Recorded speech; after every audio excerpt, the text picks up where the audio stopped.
Assalamualaikum warahmatullahi wabarakatuh. Kembali lagi di YouTube channel Muzayana Sadia. Oke, langsung saja saya ucapkan terima kasih kepada komunitas Gloria Writer Squad yang telah mengundang saya untuk menjadi narasumber atau menjadi pemateri di komunitas dan di seminar di tips menulis cerita agar tidak menjadi bosan. Jadi langsung saja kita bahas tentang tips agar cerita kita itu tidak menjadi bosan. Nah, gimana? Di sini ada beberapa tips untuk mencari inspirasi agar tulisan kalian itu tidak membosankan gitu. Nah, bagi seorang penulis itu mencari sebuah inspirasi itu untuk membuat tulisan itu suatu hal yang penting gitu. Namun bagi kalian gitu, seorang penulis gitu, maaf ya.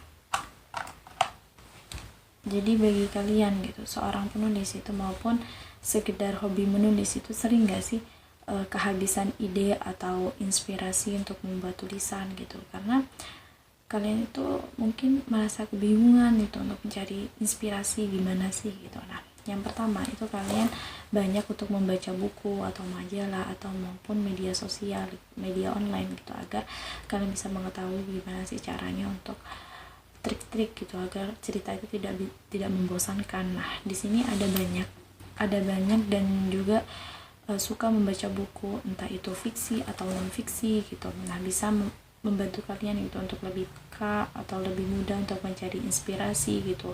Nah, sebagian banyak buku yang kalian baca atau semakin kaya wawasan kalian gitu, sehingga kalian itu tidak akan kehabisan inspirasi gitu saat menulis gitu. Nah, dengan banyaknya membaca, kosakata juga akan bertambah. Nah, jika kalian tengah kesulitan untuk mencari inspirasi gitu, ambil saja buku atau buku-buku yang sudah bestseller atau buku-buku baru. Nah, yang kedua itu tulis apa saja pengalaman yang pernah kalian alami gitu. Nah, dimana jika bingung untuk mencari inspirasi, ya bolehlah gitu kalian menulis pengalaman kalian sendiri gitu. Tulis saja pengalaman yang bisa menginspirasi orang lain gitu. Nah, jika kalian merasa bingung atau kehabisan ide atau tidak ada salahnya gitu kalian menulis pengalaman pribadi kalian sendiri gitu sebagai sumber inspirasi. Nah, yang ketiga itu mencari inspirasi dari lingkungan sekitar, dimana merasa bosan atau boring dengan struktur tulisan kalian. Nah, begitu pokoknya. Nah, coba deh kalian keluar dari rumah atau lihat lingkungan sekitar. Kalian kan banyak menemukan berbagai sumber inspirasi gitu. Kalian bisa mengamati segala sesuatu itu dengan bebas gitu di luar. Nah, coba kalian keluar dari sarang kalian gitu. Coba kalian mengamati keadaan sekeliling kalian gitu. Nah, yang keempat itu kalian traveling atau jalan-jalan. Nah, di situ sebelum kalian menulis, kalian traveling lah gitu, jalan-jalan atau traveling bisa menjadikan ide bagus gitu untuk kalian lakukan. Nah, saat bosan melanda gitu, kalian itu tengah kehabisan inspirasi gitu, jalan-jalan atau traveling itu bisa menjadi solusi atau kebutuhan kalian gitu. Jalan-jalan untuk wisata alam atau sekedar menikmati udara segar gitu. Nah, di situ banyak udara, terus gunung, atau boleh banget lah kalian lakukan hal-hal yang menurut kalian tuh baik gitu, enak di hati. Nah, nikmati segala momen atau suasana sehingga otak kalian itu yang sedang jenuh itu bisa kembali lebih refresh gitu, sehingga bisa menjadi mudah untuk mencari inspirasi. Nah, yang kelima itu pikirkan sesuatu yang berbeda. Jangan terjebak dalam tulisan yang monoton gitu, yang membosankan. Coba deh kalian itu merasa kehilangan inspirasi atau bingung atau menulis bingung gitu. Nah, kalian bisa bangun untuk menulis sesuatu yang berbeda gitu. Masya Allah.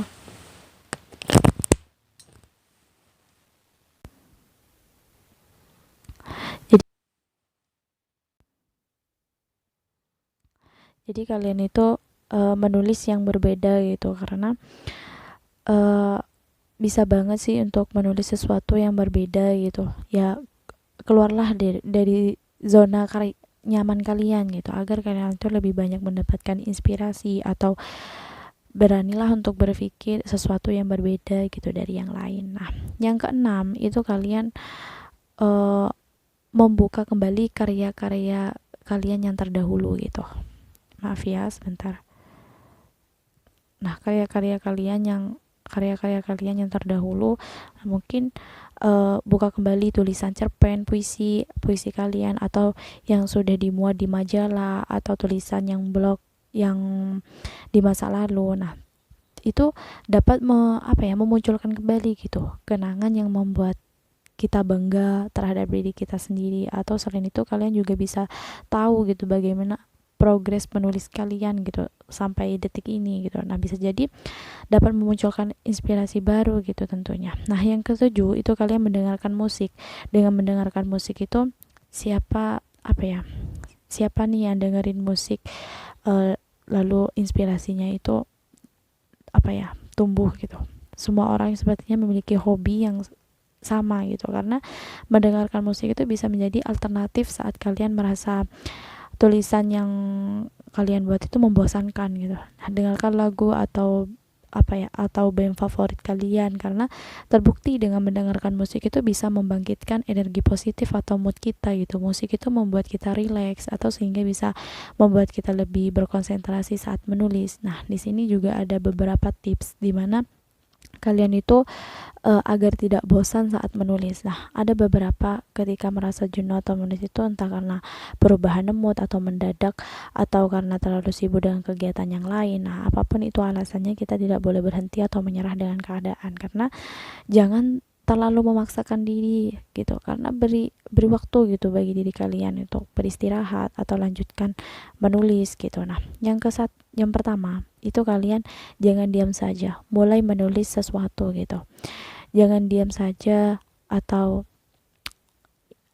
itu merupakan kesalahan terbesar gitu bagi seorang penulis gitu, karena tantangan untuk kalian itu untuk menulis 50 sampai 100 kata per hari itu kalian itu merasakan ada perbedaan gitu. Jangan menunggu ide terus gitu, karena itu hanya membuang waktu kalian. Jika kalian masih bingung tentang apa yang harus dituliskan, kalian bisa menulis tentang pengalaman kalian gitu, pengalaman pribadi, jadikan itu sebagai referensi atau cerita kalian ke depan gitu. Nah, yang kedua itu kalian membaca demi sedikit.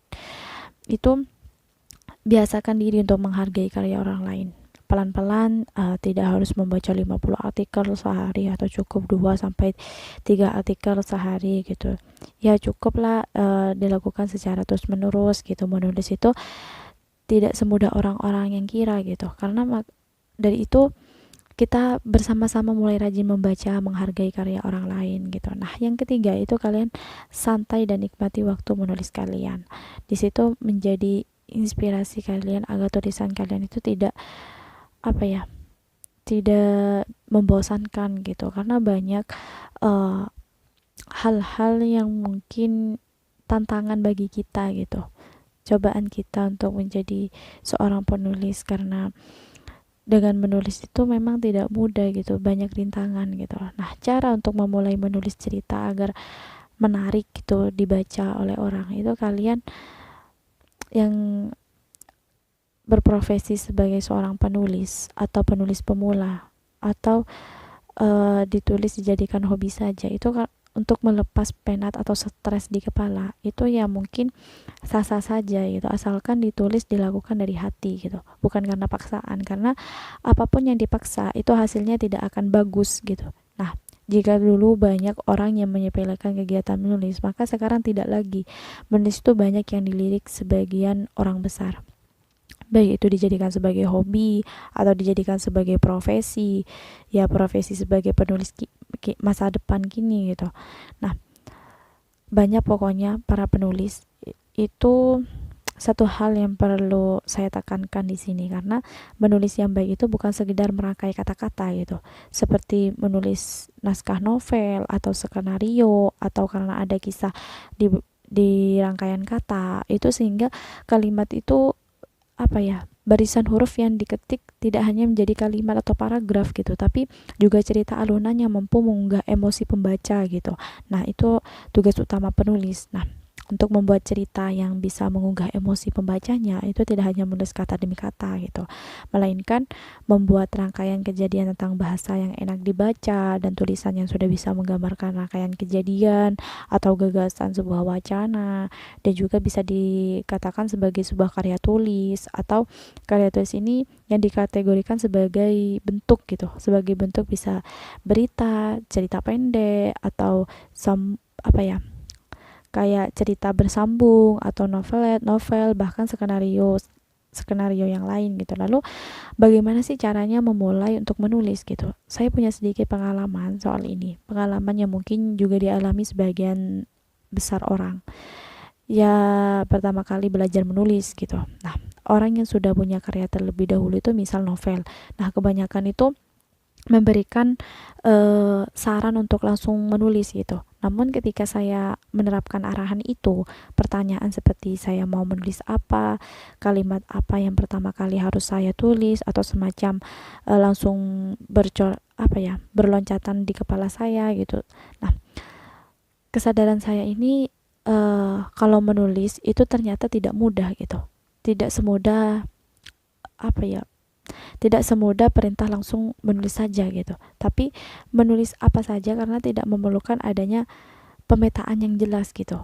Nah, dari pengalaman itu akhirnya saya bisa merumuskan hal apa saja yang harus dilakukan oleh penulis pemula untuk memulai menulis. Nah, di sini yang pertama, saya itu harus fokus pada jenis karya tulis. Nah, di mana jika penulis lainnya menyebutkan langkah-langkah awal menulis, yaitu langsung menulis saja, maka saya akan menganjurkan untuk memilah dulu jenis karya apa yang ingin kita tulis. Nah, jangan langsung menulis gitu. Ibarat kata kita mau pergi kemana gitu, maka jangan langsung pergi gitu. Kalau kita tidak tahu jalan yang kita malah nyasar gitu. Bener kan? Nah, di situ maka dari itu sebelum pergi perlu kita petakan dulu kita mau pergi kemana, transportasinya apa, menuju ke tempat tujuan kita, dan juga mau berapa lama kita di sana, bekal apa saja yang perlu kita bawa, keperluan yang lainnya. Dan setelah kita tahu tentang jelas detail yang kita perlukan, nah barulah kita bisa berangkat dengan perencanaan yang sudah matang gitu. Nah, kalau di perjalanan nanti kita mendapatkan hambatan, nah kita sudah bisa mengatasinya dengan prediksi awal yang kita buat gitu. Nah, jadi kita tidak asal berangkat begitu saja gitu. Nah, menulis juga seperti itu. Nah, jika kita mau menulis, nah langkah awal yang kita lakukannya, tentukan dulu jenis tulisan yang akan dibuat. Nah, saya kurang setuju dengan himbauan langsung menulis itu karena kita akan tersesat di tengah jalan. Nah, hal ini juga akan menyebabkan banyak penulis novel pemula yang tidak bisa merampung ceritanya gitu, karena terjebak dalam tikungan jalan cerita yang makin melebar. Nah, di situ jadi kita perlu fokuskan dulu jenis tulisan seperti apa yang ingin kita tuliskan. Nah, mau menulis berita atau cerita pendek atau novel atau naskah skenario atau hal yang penting, atau ya masing-masing jenis karya tulisan itu punya ciri khas atau gaya tulisan yang berbeda gitu.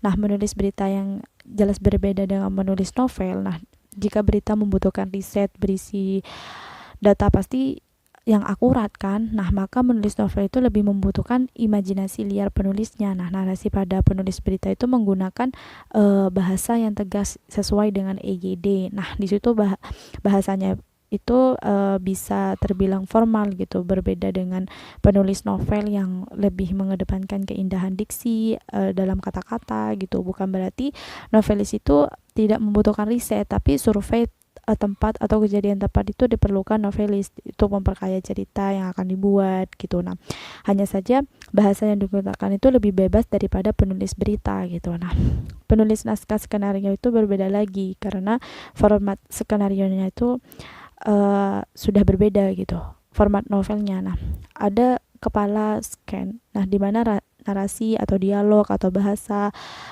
kamera ya tentunya ya tidak digunakan dalam penulisan novel gitu ataupun karya fiksi lainnya. Nah, di situ ilmu menulis skenario itu juga lebih banyak daripada karya fiksi lainnya karena naskah skenario itu melibatkan banyak unsur gitu.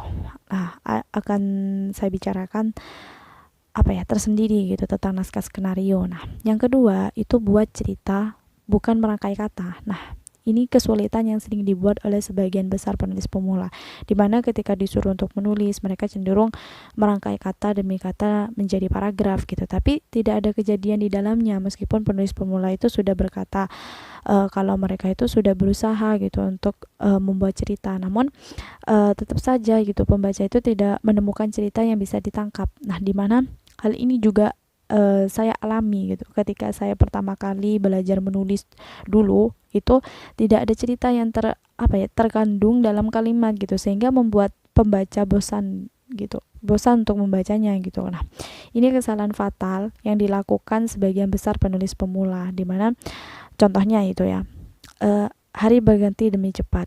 Nah, Kanisi berharap suasana hatinya yang amburadul kemarin di perpustakaan tidak terjadi lagi hari ini. Nah, Minggu adalah Minggu adalah Kanisi time. Nah, benar-benar sepenuhnya hari milik Kanisi tanpa membawa tugas kantor. Setelah menjalani rutinitas wajib selama seminggu bekerja, apalagi yang ia lakukan kalau bukan ke toko buku Gramedia. Nah, di situ pada paragraf di atas itu ada cerita yang ditulis penulisannya itu tentang satu hari yang dilalui oleh toko Kanisi. Nah, jadi pembaca mengetahui tentang apa yang dilakukan oleh toko Kanisi lewat narasi penulisnya gitu. Nah, tulisan di atas tidak akan enak gitu dibaca, karena jika hanya sekedar merangkai kata tanpa adanya cerita yang mengalir di dalamnya, itu maka dari itu hal yang dibutuhkan adalah kemampuan mendeskripsikan kalimat gitu. Nah, jadi setelah menentukan atau mau menulis jenis karya apa, hal selanjutnya yang harus dilakukan itu belajar mendeskripsikan sesuatu yang jelas gitu. Misalnya ada kejadian apa yang ada di sekitar kita gitu. Ibu yang sedang memasak di dapur, kemudian kompornya meledak, atau adiknya yang menggambarkan orang menangis karena ternyata sedang rindu dengan mamanya. Pokok tulis tentang keadaan adik atau kertas yang dipakai menggambarkan ekspresi wajahnya gitu, maka akan ada cerita yang yang dialirkan dalam tulisan itu gitu, bukan sekedar kata-kata kosong gitu. Nah, yang ketiga itu ceritakan kejadian, bukan sekedar cerita gitu, bukan sekedar cerita kosong gitu, sebuah cerita yang akan akan membekas di hati pembaca gitu. Jika ada rangkaian kejadian yang berhasil ditulis dengan jelas, atau seolah-olah pembacanya itu bisa merasakan sendiri gitu apa yang dirasakan oleh penulisnya, yaitu dari inti poin tersebut gitu. Nah, di situ ada rangkaian kejadian itu hanya terdapat pada kalimat pertama, yaitu dimana kesalahan seperti itu dituliskan oleh penulis pemula. Itu banyak yang ingin segera menceritakan tentang karakter tokoh yang dibuat, tapi penyampaian tentang karakter ini dijelaskan terlalu gamblang gitu. Padahal untuk membuat cerita yang penuh kejutan itu, atau menahan pembaca untuk terus membaca tulisan itu, diperlukan siasat gitu. Menulis itu agar pembaca tetap terpaku gitu pada tulisan kita. Caranya yaitu dengan menjabarkan karakter tokoh lewat kejadian atau tingkah laku gitu. Nah, ceritakan kejadian bukan sekedar cerita tentang tokoh gitu. Nah, di situ juga ada kesalahan yang sering dilakukan seorang penulis pemula. Nih, banyak penulis yang menulis kalau tokohnya itu cantik, pintar, kaya pembaca, atau jelas bingung gitu menentukan bagaimana cantik itu terus pintar atau kaya itu berbeda. Jadi penulis itu menuliskan kalau tokoh perempuannya itu punya hidung yang mancung, mata bulat dengan bulu mata yang tebal atau lentik, dan juga kulit putih bersih tanpa noda atau rambut hitam khas orang Asia gitu. Dengan deskripsi seperti itu, pembaca akan lebih bisa membayangkan sosok tokoh dalam cerita gitu. Nah, pembaca juga akan menyimpulkan kalau tokoh itu sangat cantik. Nah, begitu juga dengan karakter pintar gitu. Nah, penulis bisa menuliskan kalau di kamar si tokoh itu terpajang beberapa piagam penghargaan gitu, Olimpiade Sains tingkat nasional, juga lemari kaca berisi penuh piala lomba cerdas cermat gitu. Nah, di situ ada pembaca akan menyimpulkan sendiri gitu kalau si tokoh itu pasti orang yang pintar. Nah, sekarang coba kalian deskripsikan bagaimana tokoh yang dikatakan kaya gitu. Nah, yang keempat itu pertajam konflik, di mana cerita yang harus yang bagus gitu, yang menarik pembaca gitu, cerita yang memiliki konflik tertinggi. Nah, ini berlaku bagi seseorang gitu, bagi semua orang. Itu jenis karya tulis. Nah, baik itu berita, cerita pendek, novel atau skenario. Nah, kalau diwujudkan dalam bentuk grafik, itu maka alur grafiknya itu semakin naik ya semakin tajam gitu hingga puncak gitu. Lalu turun lagi dan kemudian naik kembali gitu. Naik turunnya konflik ini yang membuat emosi pembacanya akan diadu gitu sehingga cerita akan menjadi menarik. Nah, di sini bagi yang bagi penulis pemula itu mungkin kesulitan menemukan konflik dalam ceritanya. Itu hal ini wajar karena banyak pengalaman konflik yang membutuhkan banyak riset atau kepekaan penulisan, tapi dengan sering berlatih atau mendeskripsikan kejadian atau membangun cerita, maka konflik itu akan ketemu dengan sendirinya gitu. Bahkan konflik ini sebenarnya dicari terlebih dahulu gitu untuk menemukan sebuah ide cerita. Nah, misalnya penulis ini bercerita tentang laki-laki mencintai perempuan dengan sangat tulus, tapi perempuan itu tak perlu perempuan itu tak pernah gitu mau membalas cintanya gitu. Bahkan saat membencinya, konflik itu terjadi ketika laki-laki itu tidak membalas kebencian perempuan yang dicintainya. Nah, di situ bahkan laki-laki itu terus memujanya sampai akhir hayat. Nah, di situ konflik itu bertambah ketika laki-laki itu juga menyayangi anak dari perempuan yang dicintainya, padahal anak itu hasil dari hubungan gelap perempuan itu dengan laki-laki lainnya. Nah, cinta laki-laki itu kepada anak haram itu sangat besar. Nah, laki-laki itu mencintai anak haram itu seperti anak kandungnya sendiri, sementara ibu kandungnya sendiri membuang karena anak itu anak haram. Nah, konflik yang terjadi dalam cerita di atas itu melahirkan novel yang berjudul Ayah karya Andrea Hirata. Nah, di situ ada laki-laki dalam konflik tersebut diperankan oleh Toko Sabari. Ya, sangat memuja Marlena. Nah, di situ sementara anak haramnya itu diberikan nama Zoro. Nah, di situ novel Ayah itu berputar pada cerita tiga tokoh tersebut. Namun penulisan itu berhasil mengolah konflik.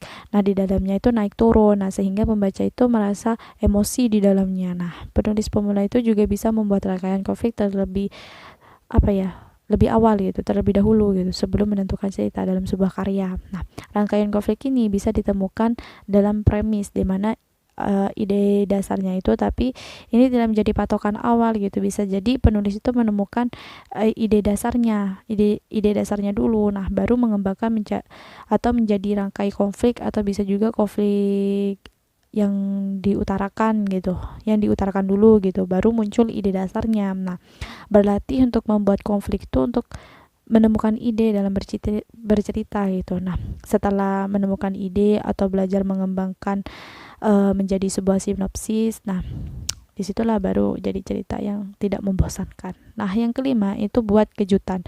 Kejutan dalam sebuah cerita itu dapat berupa gimmick atau twist atau surprise. Atau gimmick merupakan kejadian yang menimbulkan emosi gitu pada pembaca atau tokohnya, atau gimmick yang memunculkan konflik atau membangun cerita lebih hidup gitu. Misalnya pada naskah novel Nebula gitu bab 1. Pokoknya kalian baca. Nah, twist itu adalah kejutan yang membangun rasa penasaran pembaca gitu pada naskah skenario gitu. Di situ ditulis dengan tentang tokoh antagonis yang iri dengan keberhasilan tokoh protagonisnya. Nah, di situ kamera itu merekam kemarahan yang tergambar jelas gitu pada wajah si tokoh. Nah, tangannya itu terkepal dengan kuat gitu, seakan dendam marahnya di hatinya itu. Penonton pasti akan penasaran tentang apa yang dilakukan si tokoh tersebut kepada si protagonis gitu. Jadi penulis pemula itu kadang sering melewatkan poin penting gitu, karena kejutan ini membuat cerita tetap ditunggu oleh pembacanya gitu. Nah, kalau surprise itu ada ketegangan yang membuat konflik terasa semakin tinggi gitu. Kebanyakan digambarkan dengan adegan horor gitu, kayak mengejutkan gitu. Ya, pokoknya itu deh. Nah, yang keenam itu konsisten berlatih untuk menulis. Nah, menulis itu sebuah karya yang tidak harus langsung dari hal-hal yang besar gitu. Itu mulailah berlatih untuk menulis hal-hal kecil di sekitar kita. Nah, komitmen pada diri sendiri untuk terus menulis dan juga mengembangkan ilmu dari komitmen itu, atau akan muncul konsisten kita gitu, sehingga tulisan kita itu semakin berkembang gitu. ya mulailah dengan poin-poin yang saya jabarkan di atas gitu. Maka tulisan kalian itu tidak akan menjadi sekedar tulisan kosong gitu, tapi ada poin tersendiri yang didapatkan. Jadi jika masih bingung, itu coba membuat plotting, itu urutan poin yang ingin kalian tulis untuk cerita kalian. Itu semua penulis itu melakukan, tidak terpaku pada satu jenis karya tulis saja gitu. Nah, banyak pokoknya tips agar kalian itu cerita kalian itu tidak menjadi bosan gitu. Jadi banyak tips untuk menghilangkan rasa jenuh pada tulisan kalian. Itu bagi kalian yang suka menulis atau yang membuat kalian bosan atau jenuh, itu buang saja. Karena menulis itu ada saja rasa yang datang gitu, yang menghambat gitu, bukan hanya kita gitu. Bahkan seorang penulis yang sudah profesional itu akan merasakan hal yang sama gitu, mungkin lelah atau butuh refreshing juga gitu, butuh refreshing atau dikarenakan pikiran kita itu di depan laptop terus gitu, tidak ada hal yang baru gitu, memaksakan diri untuk menulis atau mengetik atau tulisan malah ceritanya itu jadi amburadul. Nah, pokoknya banyak tips yang membantu kalian memotivasi terus dalam menulis. Nah, yang pertama itu kalian nulis sambil mendengarkan lagu. Itu sangat penting banget. Dengan mendengarkan lagu kalian, atau selain mendengarkan lagu, kalian ditemani teman dengan ngemil gitu, dengan cemilan gitu. Nah, atau cari tempat yang nyaman buat kalian berdiskusi atau tempat kalian untuk mencari inspirasi atau pengalaman. Nah, di sini ada sih pembaca yang akan cepat bosan jika melakukan beberapa hal, dimana salah satu tujuan besar dalam menulis buku ini ya tulisan kita dapat dibaca publik gitu. Tetapi bagaimana sih jika pembaca fobia itu terhadap tulisan kita gitu? Bagi penulis pemula gitu, menulis buku ya salah satu kegiatan yang cukup menguras energi gitu, karena terlebih lagi mereka harus berlatih terlebih dahulu gitu sebelum benar-benar berhasil menerbitkan sebuah tulisan menjadi buku. Nah, proses tersebut tidak tidak singkat gitu, karena ada beberapa hal yang perlu diketahui, mulai dari urusan substansi hingga urusan teknis penulisan. Ketika tulisan sudah jadi, itu tantangan lain yang perlu dihadapi ya menunggu respon publik gitu terhadap tulisan kita. Nah, di sini ada dua jawaban atau kesan yang muncul gitu. Tulisan kita dapat diterima atau tidak dapat diterima oleh publik. Nah, artinya publik itu akan menilai apakah buku kita itu, apa yang kita tulis itu layak dibeli atau tidak gitu. Akan mengecewakan apabila proses panjang yang sudah kita lalui itu justru tidak dihargai oleh publik. Nah, penghargaan atau kesan negatif dari pembaca itu tersebut pada dasarnya sih bukan kesalahan pembaca gitu, melainkan kesalahan penulis. Nah, dari situ tidak jarang pembaca itu kecewa terhadap tulisan yang kita buat. Terlebih lagi ketika terlanjur membeli buku yang kita buat gitu ya, pembaca tentu memiliki ekspektasi yang tinggi gitu terhadap tulisan yang kita buat gitu. Jadi kita perlu mengetahui beberapa hal yang menjadi faktor ketidaksenangan pembaca untuk melanjutkan proses pembacaan terhadap tulisan yang sudah kita buat gitu. Nah, kondisi tersebut secara tidak langsung itu merupakan bentuk kecewa pembaca gitu terhadap buku yang telah kita buat gitu. Nah, yang pertama, mungkin judul itu tidak sesuai dengan isi buku sehingga merasa membosankan. Nah, salah satu faktor yang membuat pembaca kecewa itu terhadap tulisan kita yang tidak ada konsisten yang kita buat gitu antara judul buku dengan isinya. Ketika menulis buku, tentu kita paham gitu bahwa judul seharusnya itu mempresentasikan isi buku yang kita sampaikan gitu. Meskipun demikian tidak jarang gitu penulis yang menentukan judul karena sebelum menyelesaikan tulisan. Ketika tulisan tersebut sudah selesai dan tidak dicek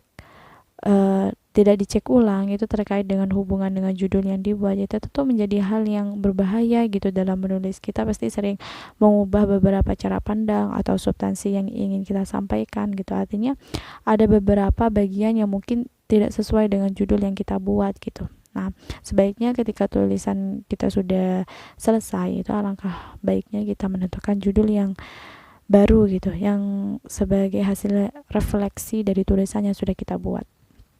Dan yang kedua, itu tidak ada pemikiran yang baru, dimana kekecewaan yang berikut ini kayak biasanya itu berasal dari tidak ada inovasi gitu dari diri kita sebagai seorang penulis gitu.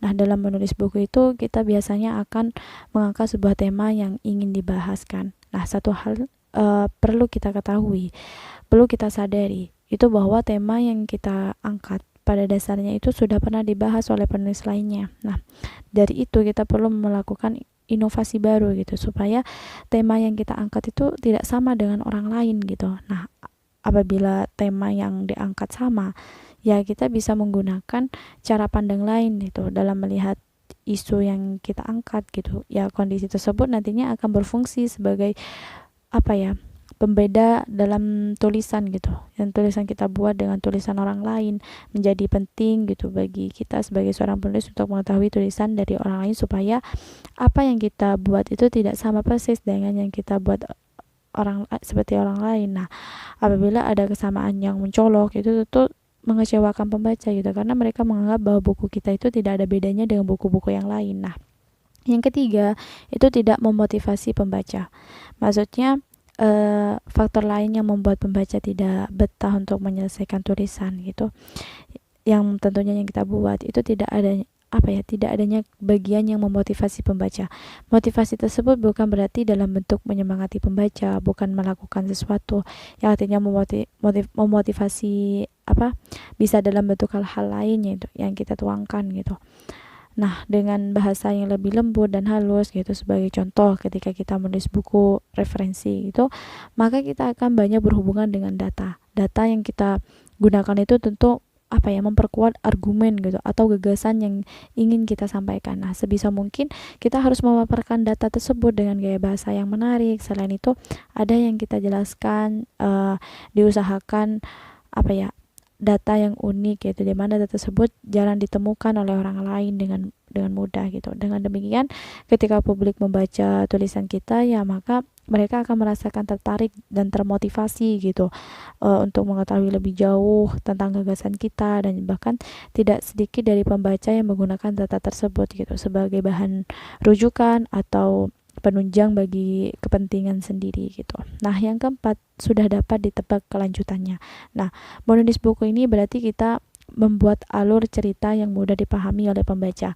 Alur tersebut bukan berarti alur cerita seperti novel, tetapi keruntutan gitu. Keruntutan tulisan secara keseluruhan gitu pada tahap tertentu gitu. Kita perlu membuat konten yang enak untuk dibaca gitu, termasuk sesuatu yang tidak mudah ditebak oleh pembaca. Artinya kita itu harus memberikan data yang unik di setiap bagian yang kita buat itu. Jangan sampai pembaca itu sudah bisa menebak tulisan yang kita buat. Nah, apalagi kalau tulisan yang kita buat itu mudah ditebak, maka pembaca itu akan cenderung bosan gitu untuk melanjutkan aktivitas untuk membacanya. Nah, kondisi tersebut sama halnya dengan menonton film.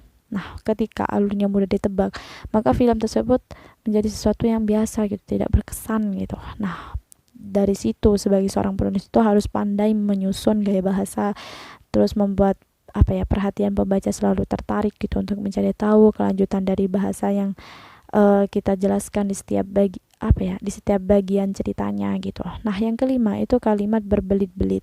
Nah, salah satu kelemahan utama yang masih banyak ditemui itu ketika menulis buku itu banyak kata-kata yang sebenarnya tidak perlu dicantumkan gitu. Tidak jarang buku yang tebal ratusan halaman itu berkutat pada sesuatu yang sama. Artinya jumlah halaman itu tidak sebanding dengan informasi yang didapat oleh pembaca gitu. Sebagai seorang penulis, itu kita harus pandai untuk menggunakan kalimat efektif atau tidak berbelit-belit gitu. Bisa diminimalisir, atau ketika kita sudah memasuki tahap editing atau penyuntingan dari tahap tersebut, nantinya akan kelihatan gitu apakah tulisan kita itu sudah efektif atau masih berbelit-belit gitu. Nah, apabila pembaca menemukan kondisi tersebut, nah mereka tidak segera menemukan poin yang ingin ditemukan gitu. Dengan demikian, perlu sekiranya kita juga melatih kemampuan kita dalam membuat struktur yang efektif dan juga tidak bertele-tele gitu. Nah, dengan dengan membuat alur cerita yang menarik, itu kalian itu harus hafal urutan untuk membuat alur cerita. Perkenalan, muncul konflik, klimaks, anti klimaks, penutupan, resolusi, atau banyak sekali cerita baik itu cerpen, cerbung, novel, sinetron, drama, atau maupun film itu menggunakan alur cerita semacam yaitu gitu. Ya alangkah membosankan gitu membuat alur cerita yang begitu-begitu aja gitu. Ya jika kalian juga bosan dengan alur cerita ya semacam itu yang ingin membuat cerita yang menarik, ya kenapa tidak dimulai gitu membuat alur cerita yang berbeda. Nah, alur cerita itu berpengaruh besar gitu pada sukses tidaknya cerita yang kita bangun. Itu tokoh cerita yang hebat, diksi atau kata-kata yang hebat ketika dimasukkan dalam plot yang buruk gitu, anggaplah isinya itu perkenalan dulu gitu, maka besar kemungkinan akan berakhir pada cerita yang membosankan. Sebaiknya tokoh-tokoh cerita yang biasa-biasa saja, atau namun karena kehebatan si penulis merangkai alur cerita-cerita yang dihasilkan itu bisa sangat berkesan pada pembaca gitu. Lalu bagaimana gitu membuat alur cerita yang menarik? Nah, di sini pertanyaan ini juga pertanyaan yang sering diajukan gitu bagi setiap penulis. Bagaimana sih untuk membuat alur cerita yang menarik gitu. Nah, di sini ada konflik, ada feeling action juga, ada klimaks, dan juga ada reaching action, ada resolution. Pokoknya kalian bisa menggambarkan alur cerita, beberapa perkenalan, konflik, klimaks, anti klimaks, penutup, resolution yang sudah sangat genetik gitu untuk membuat alur cerita yang lebih menarik gitu. Berupaya keluar dari alur cerita semacam itu gitu.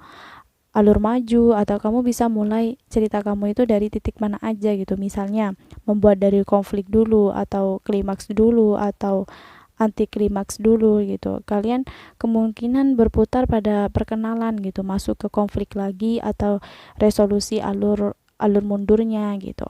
Nah, di sini ada juga contoh pembukaan cerita dari konflik gitu. Nah, lihatlah aku telah kembali untukmu. Nah, di situ banyak cerita yang harus kalian pelajari gitu. Rasa peliharalah gitu rasa ingin tahu kalian dalam membaca gitu, karena alur itu terlalu mudah dibaca oleh pembaca gitu untuk menjadi kurang menantang atau tidak menumbuhkan rasa ingin tahu gitu pada dari pembaca itu. Selain dengan diksi atau komposisi atau maupun percakapan gitu, alur juga berperan besar dalam memelihara rasa ingin tahu gitu. Ingin tahu pembaca akan agar kelanjutan ceritanya itu lebih jelas gitu. Jika kalian itu suka menonton drama-drama Korea atau sinetron, atau ya perhatikanlah cerita gitu, pada akhirnya episode yang akan selalu disisipkan itu satu kejadian yang memicu rasa ingin tahu kelanjutan ceritanya gitu. Nah, alur cerita yang semula itu sudah seperti hendak masuk ke resolusi gitu. Nah, tiba-tiba muncul konflik baru gitu. Nah, di situ terlihat bahwa alur cerita itu merupakan kayak sarana bagi pengarang untuk menjadi gairah membaca. Nah, jika di jiwa kepengarangan kalian itu tertantang, itu tentu kalian itu tidak ingin membuat cerita yang mudah ditebak begitu saja gitu. Ya, mainkan alur cerita kalian untuk memelihara rasa ingin tahu pembaca gitu. Ya, logis gitu. Salah satu perbedaan tulisan fiksi dan juga non fiksi gitu ada pada sisi logika gitu. Nah, pada tulisan non fiksi itu unsur logis atau empiris itu sangat kental. Nah, jika tidak bisa dibilang mutlak, itu sebaiknya tulisan fiksi itu cenderung lebih longgar gitu dalam urusan logika. Namun sehayal-hayalnya tulisan fiksi itu tetap saja gitu ada logika di sana, terutama terkait dengan pertanyaan apa yang akan dilakukan oleh si tokoh cerita gitu. Nah, apa yang akan dilakukan oleh si tokoh cerita ini akan membentuk alur cerita kayak melalui rangkaian sebab akibat gitu.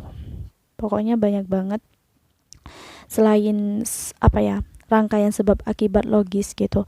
Ya, tidaknya alur cerita itu juga berkaitan dengan keajaiban gitu. Mungkin sesekali muncul tokoh ajaib atau kejadian-kejadian ajaib yang di luar akal sehat gitu.